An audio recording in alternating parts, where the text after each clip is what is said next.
Hey, little mama, it's almost Valentine's Day, and Mona, your mom mentor, is here offering you help and advice.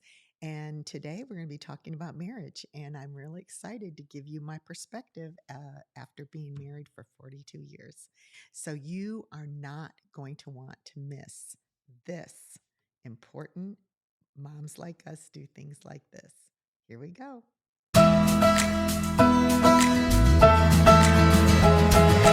Welcome to the Moms Like Us podcast, where moms just like you learn strategies, systems, and skills through expert interviews and real-life insight designed to take your marriage, mothering, and home to the expert level. Hi, I'm Mona Corwin, your mom mentor and host, author, international speaker, and the founder of the Moms Like Us Academy. I've been coaching moms for over 25 years, and I have some really good news for you. Motherhood isn't a natural talent. It's a skill, and you can learn it. You can crush it at motherhood instead of motherhood crushing you. So let's get to today's show.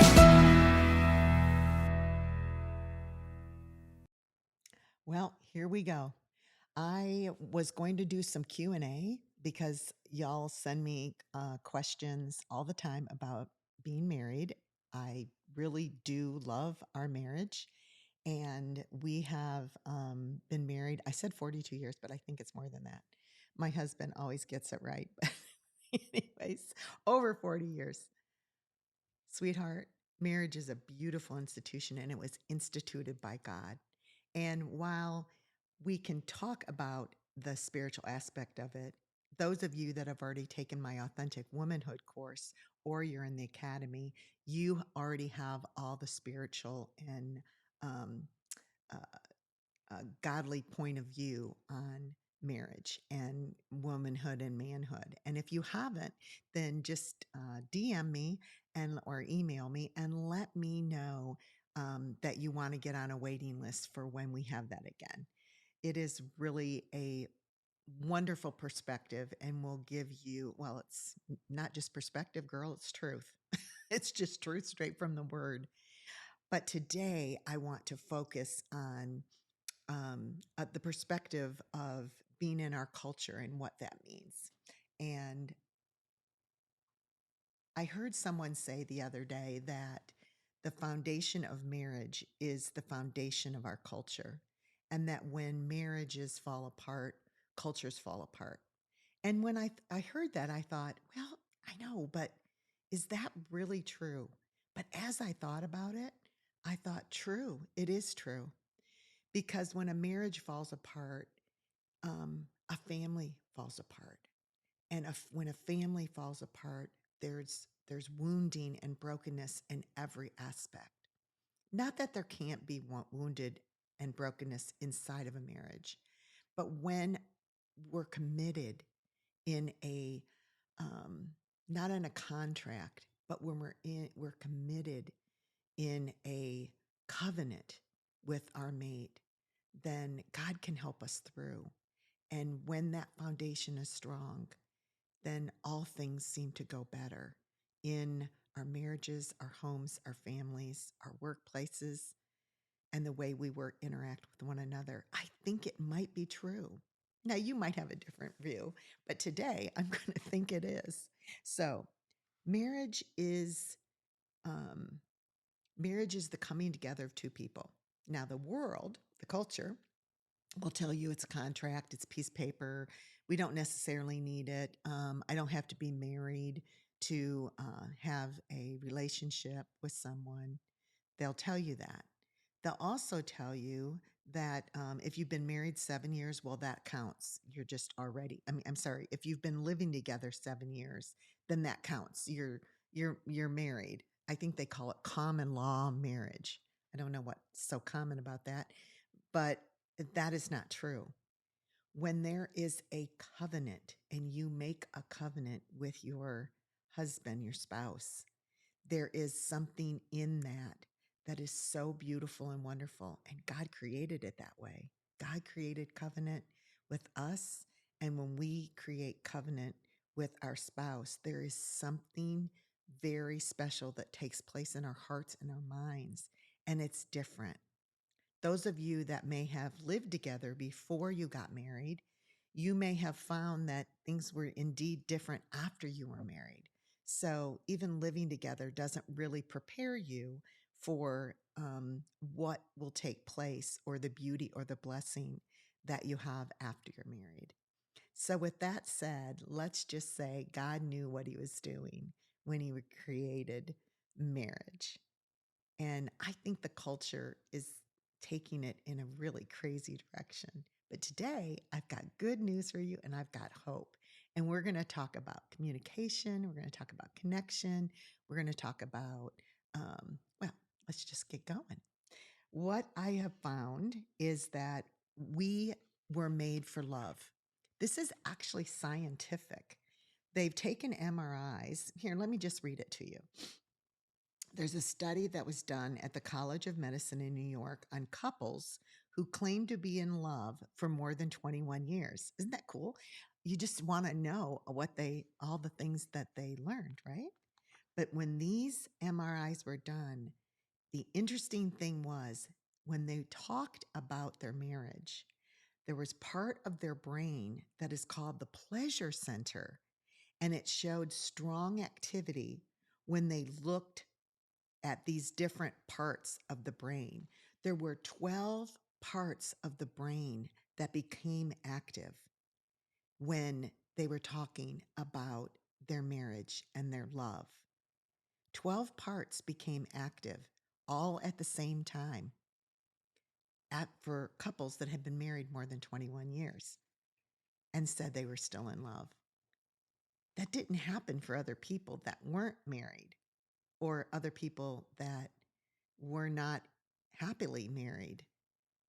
We were hardwired for love. We're hardwired for intimacy.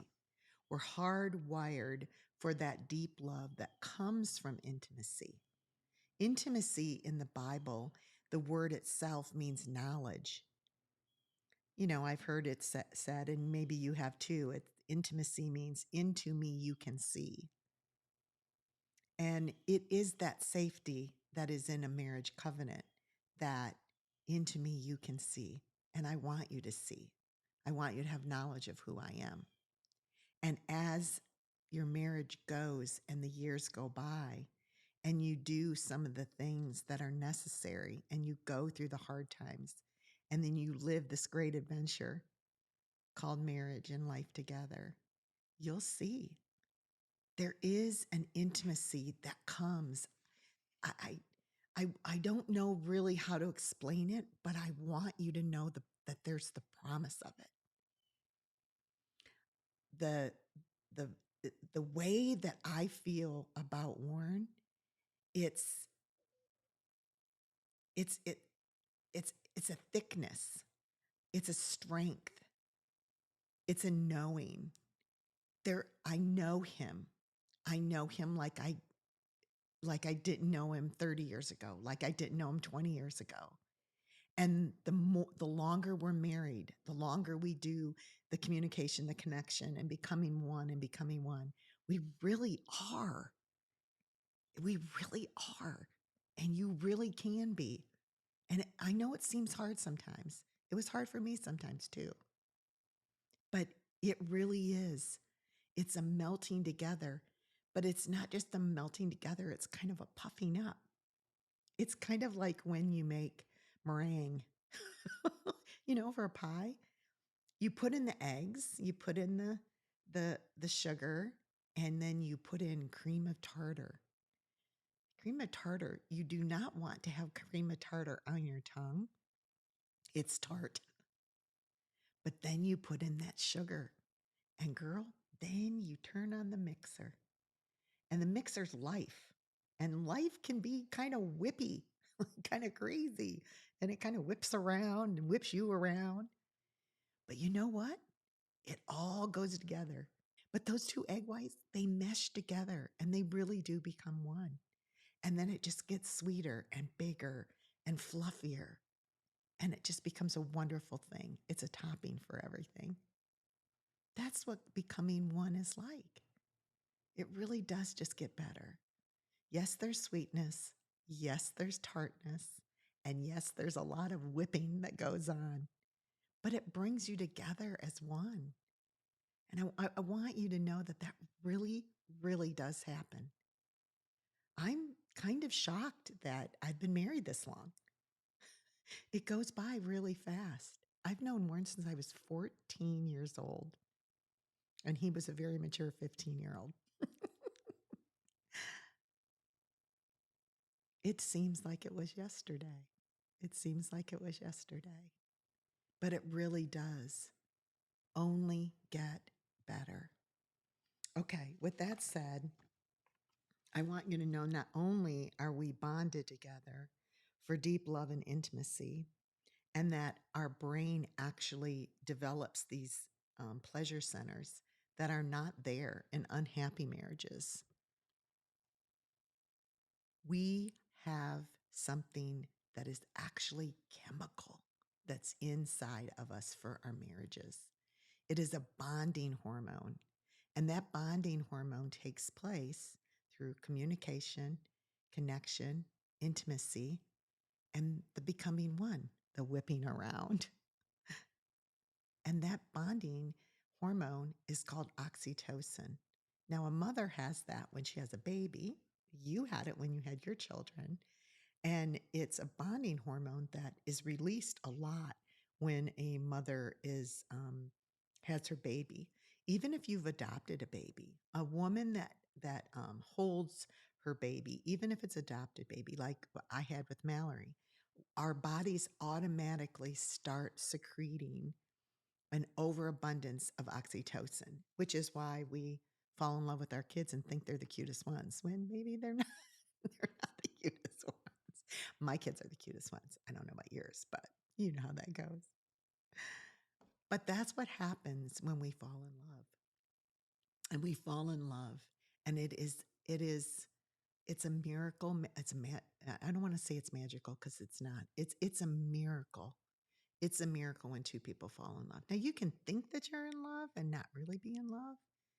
But I think when we do fall in love and we know it's really love, that's a miracle. Sweetheart, it was a gift from God that you fell in love. It was a gift. And that gift came wrapped up in a beautiful box with a beautiful bow. And sometimes we continue to open it up and we find more and more boxes that we get to unwrap as we go along in our married life. Life and married life is a great adventure. There's, there's excitement, there's danger, there's romance. Yeah, it's a great adventure. So that bonding hormone is one that is really important. When I do my talk on dating and how we took our children through the dating process, we were very aware of this bonding hormone because this bonding hormone is increased in the teenage years, especially for girls. And when sexual activity takes place, which is what's supposed to happen in marriage, that releases bonding hormones maybe to a person that they really are not in love with and that they really are not going to stay with. And so we have to be real careful with that. If you want some information on that kind of thing with your teenagers, then again, please DM me and I will help direct you to that information. Now, I also want you to know that the devil knows about the bonding hormone. He knows about the gift of marriage. He actually kind of was there in the garden when it all kind of took place. He was the one that started to get in the middle and try to ruin God's beautiful relationship with between man and woman and with him and the man and woman. He knew that that this was a really good thing that was going to bond us together and hold us really tight. And so he has created pseudo things and forms of connection and intimacy that are not so good and they're not the way God intended them to be. And in fact, they're a perversion. And those things are pornography, and also that can fall underneath romance novels. It can be romance movies. It can be lots of things that are not intended for marriage or helpful. And when we have problems in these areas, we need to get help and get correct perspective, because it's a pseudo to the real thing that God has. When I was first married, I loved romance movies. Oh my gosh, I just loved them. And the R-rated movies back then weren't really so racy as they are now. But I loved it. It just made me like want the romance and want all of that. And that was kind of okay because the movies weren't that bad, but it was the romance novels that got me. Everybody was reading them. And the more I read them, the more I thought, oh my gosh, it was erotica. That's bottom line. It was. And sadly, my mom was giving them to me, and my sisters were reading them, and we were passing them around to our friends. And I got a hold of this information about what intimacy, the way God intended it to be, should be. And I didn't think what I was doing was wrong. And maybe for you, it's not wrong, but for me, it was. And I want to tell you why it was. It was wrong because it made me want something that wasn't mine. It wasn't mine. It made me think that my husband had to be something that he wasn't. He wasn't like that. Not only wasn't he like that, but it wasn't fair to compare him to that. It wasn't fair to, basically he would fall short every single time because everything you were reading, you could put your pictures in your mind. And I remember when I found out, my kids were little. I don't even think Max was born yet. But I remember thinking, or actually, it was in a Bible study, someone spoke to me just like I'm speaking to you, because it never occurred to me that that was anything wrong. But it was wrong because it was taking the thing that God made for me, and I was missing out because I was not there. I was in my head. I took every single one of those novels and I threw them in the trash. I threw every single one of them in the trash. And to this day, you'd be hard pressed to get me to watch a romance movie.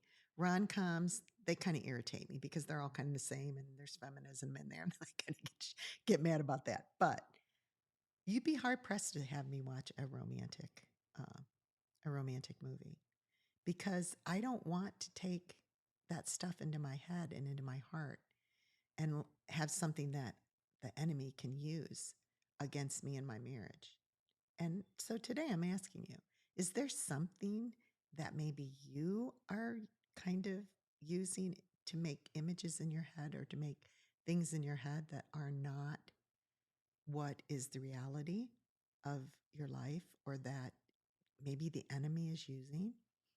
I don't necessarily, there is there is room for dreaming and wanting things and desiring things with your husband. There's nothing wrong with that, as long as you're communicating those to him so he can fulfill those. Then it's a good thing. And then I'm going to talk to you about that in a minute. But are there things in your life that you're looking at, or that you're considering, or maybe relationships that you're involved with, or that you're watching on your Instagram or anything? I really, really want you to just take a little minute and ask yourself, is there? And if there is, then and you feel like you can talk to someone, then please do, and make sure that you have a correct perspective on it. Marriage is a very unselfish thing. And so when you find yourself doing something, you can think, is this just for me, or is this for him? Like, What is this?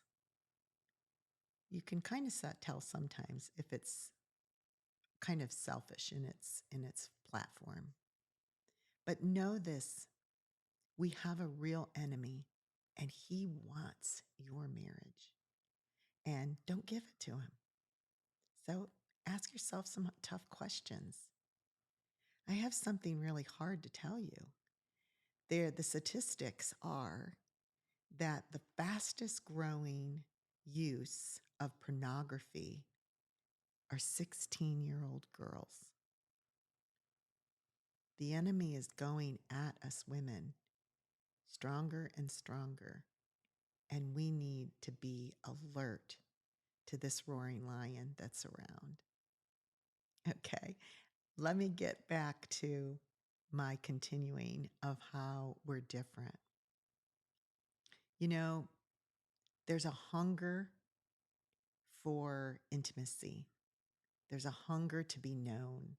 And sometimes this other stuff can kind of try to fill it, but it never does. It never does. It never does. The real thing does. And it is a hunger that can be satisfied. Hunger is a yearning. So if you're yearning for something, that's not a bad thing. But what are you yearning for and how are you getting it met? That's the important thing. That's the important fun thing. Find out if what you're yearning for, what you're hungering for, is a need that you should be getting met in the correct way. Or maybe it's a need you shouldn't have at all. And that can only be found in your talking to the Lord or your conscience or talking to someone else. Because when you can get your needs met correctly, girl, it's savoring. It's savoring. You can savor it and enjoy it, fully enjoy it, free. There's a song that my husband loves. It's on the playlist. You know, he's always my DJ. And it says that it's something beautiful. It's like a kiss without any shame. And I thought, oh, when I was doing this, I'm like savoring. It's like it doesn't have any shame with it. And when there's no shame, you might just be on the right track. Okay, so men and women are different. Women want communication. We want to connect through communication. And men want to connect through physical activity of intimacy, right? Okay. So as we're different in those areas, it doesn't mean that he doesn't want to communicate, and it doesn't mean that you don't want to have connection. It just means we're a little more stronger wired. Some of it has to do with the way God designed us as male and female, and some of it has to do with all of our hormones, and some of it just has to do with the plan to keep the world populated and the way God has his design laid out. But both are important, connection and communication. So, because we're different, we need to be communicating. Both of us need to be communicating. And I want to give you some tips. So, if you have a pencil and paper, just get ready. I'm going to give you a quick list.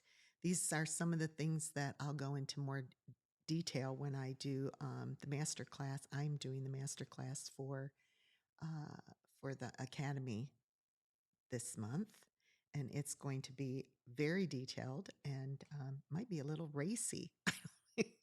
Like when I can talk to the girls in the academy, I kind of know who I'm talking to, and I'm not out on the airwaves, and there's a really good chance my kids aren't going to hear it. So if you're in the academy, you are not going to want to miss this month's masterclass on intimacy in marriage. And if you're my kids, please don't go look. And here we go. So communicating, the first thing you want to do is you always want to be present.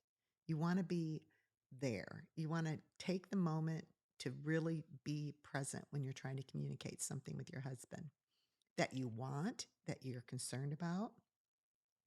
that you need. And I know with a lot of kids, it's hard to find time to be able to do those things because you're looking at it going, what the heck?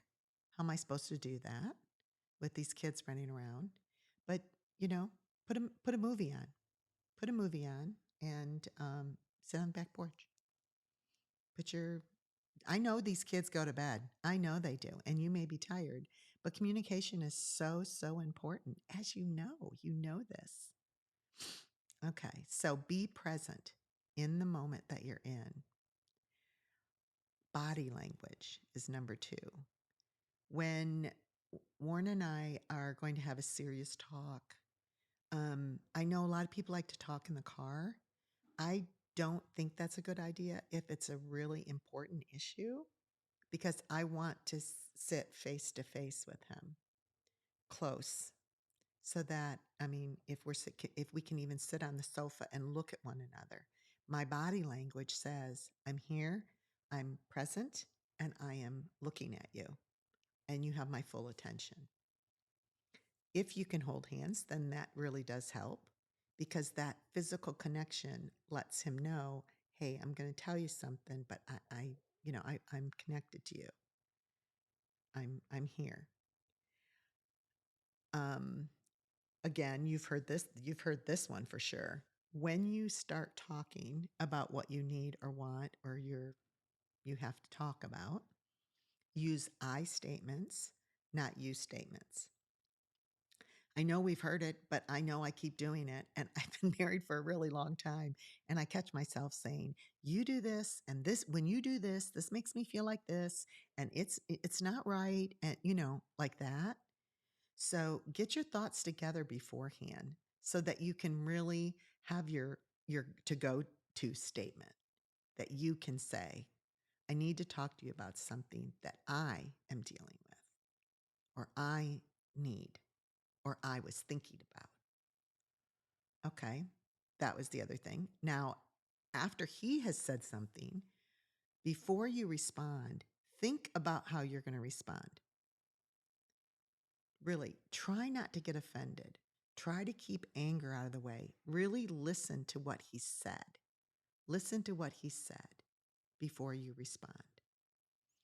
Acknowledge his feelings. Acknowledge his thoughts. Men want to be respected. And if you talk disrespectfully to him, you're going to hit a brick wall. Just like if he yells, you're not going to feel safe. And women need to feel safe. Again, that's the authentic womanhood stuff we learn. But we need to feel safe and secure in the moment. And so when he raises his voice, then that's a time to say, I don't feel safe when you raise your voice. Then, as we acknowledge his feelings, then we can move forward and go back and forth with the issue that we're dealing with. And then if we can come to a conclusion, then we say, I think a conclusion would be this. I'm thinking that maybe we could try this. What do you think? Ask his opinion about how you're feeling. I didn't do this at the beginning because I thought I knew and he knew nothing. For those of you that know my feminist story, I thought I had to train him in everything. But when I learned to ask him what he thought and ask him, am I out of line? Am I thinking wrong?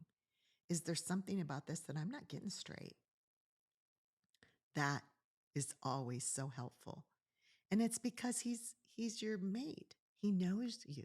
He's intimate with you. Into me, I want you to see. He has knowledge of you. He has knowledge of you that you really don't have. And you have knowledge of him that he doesn't really have. And so lovingly pass on knowledge. Babe, do you think that maybe that's not really what happened, or that's not the way this person responded, or, is your fear of rejection, could this be coming into play? And then at the end of it, when you've kind of come to some kind of conclusion, or you may have to say, we got to table this. We got 5 kids in the room that all want to have pizza. However you decide to end that conversation, always end it with an expression of love. I love you. Thank you so much for listening to me. I'm really angry right now, but I appreciate you listening to me. And I love that we can talk. I am not really happy that we're having to, that you don't agree with me. And I'm going to pray about that, but I'm not happy about it. But I know that you love me and you're giving me good advice, even though I don't think it's very good. Do you see? It's still, there's an expression of love. Now, if you can hug and kiss and a little pat on the tush, well, then that's all the better, right? Now, the thing that I want you to remember about this is don't only practice communication when you're struggling. Yeah, it's going to take you forever. It's going to take you forever to get it right. If you practice communication using these things when you are just having a conversation about something, like what's your favorite color, then you will learn how to communicate and it'll make the hard communications easier. So practice communicating on things that are different and not a big deal or are just kind of fun and silly. Like, what did you think the first time that we walked home from the football game? I found out something recently that I didn't know. And our kids were all in the kitchen. And he said, well, la da da da da. And I'm like, you're kidding me. I didn't know that. And it was from our very first date. And it was so fun to do it. And then later we talked about it some more. It was really precious. So having communication about things that are just random is fun. And when you do it in a way that's communicative and kind, you'll be laughing and you'll be growing your meringue. It'll just get fluffier and bigger. Now, short, because this has been about communicating, and we're going to talk about connecting real quick, just because I'm your mom mentor and I want to talk to you about connecting. And then the girls in the academy. If you're not in the academy, you need to get in the academy. Just find it. Go on momslikeus.org. Find out about the academy. It's opened once in a while. We open it.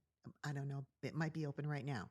So get in there and get some real life mentoring from old ladies that know stuff.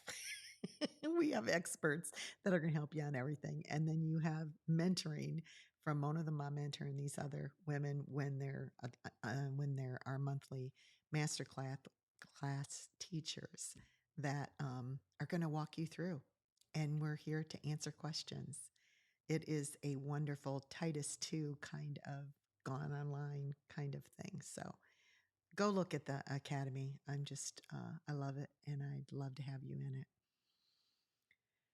But for you that are just on the podcast, quickly, intimacy is important to a man, very important. And you know that, but we forget. We forget. We forget. Don't forget. Okay, don't forget. Girl, you got to do it on the regular. I mean, yeah. I know you're sitting there rolling your eyes going, I'm exhausted. Okay. Get over it. I'm sorry. It's Mona, your mom mentor, telling you the truth. 42 years, I promise. Figure it out. I had to figure it out because someone told me that. She said, get over it. When you were dating and everything, you figured out a way to go meet him. And even though you were tired after a long day, you figured out a way to go have a date with him. You can figure it out now. You really can. Our culture says you can't, but remember, our culture isn't in our favor. The enemy will tell you that you're mistreated and you're not this and that and all of that. And that's not true. You can do it. Take a nap. That's kind of what we did. I figured it out. I did. I figured it out and we kind of came to a deal. And I'm going to tell everybody in the academy that deal. I can't do it on the podcast, but take a nap. Thursdays, I took a nap, at least Thursdays. And I'll tell you other things later.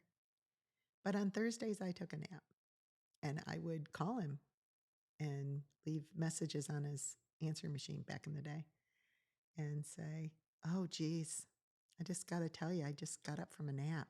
I just feel so refreshed. When I put my kids down, I would take a nap. And maybe the laundry wasn't done. Maybe there was no dinner. I don't think he cared. So, girl, take a nap. Okay. And then the other thing is be an expert. Figure out what he likes, figure out what you like, have those discussions and the communications, and become an expert in the things that you want to be good at, like communication, like taking a nap, like that. I'm already getting into my lesson. Okay. And then the very last thing is be a student of your man. Not all men like all things. Now, most men, I don't know that I know many men that are not moved by the femininity of a woman. The way we look at them, the way you look at him, the shape of your lips, like everything about a woman is attractive to a man. And when it's his woman that loves him, it's all the more. And so remember, your femininity is one of the things that he is going to love, your man is going to love. But there's going to be other things that he likes. You know, some men don't really like to go out to dinner. They would rather be home and have a nice dinner with you. Some men really like to go for a walk. My husband loves to golf. So figuring out what he likes and the things that bring him pleasure are the things that I can initiate to show him that I care and that I'm a student of what Warren Corwin needs and of what Warren Corwin likes. You know, all those love languages and all that other stuff. Figure it out. It makes it fun. Now, if he doesn't do the same thing for you, that's okay. You lead by example and you'll be the best wife that you can be. And that's honoring to God. And it will be showed your husband how much you want him and how much you desire to be in connection with him and communicating with him. Okay. So that's kind of it. I have some other stuff for the moms in the academy. I'm going to get off this podcast right now. And then I'm going to start up talking to you girls in the academy. But I just want to remind you, moms, I want you to ask yourself this question. If you repeated the last year, let's just say the last month of your interaction with your husband, if you repeated that for the next 1,000 times, another 1,000 times, another 1,000 days, would you be closer to your marriage goals or would you be farther away? You can get closer by taking one little thing at a time and learning how to continue to whip up that meringue and have a full, intimate, becoming one kind of life. And when you've been married 42 years, you'll have some great advice for another mama. And that's all I have to say about that. I'll see you next time on Moms Like Us Do Things Like This. And when we do, I want you to be there. Bye for now.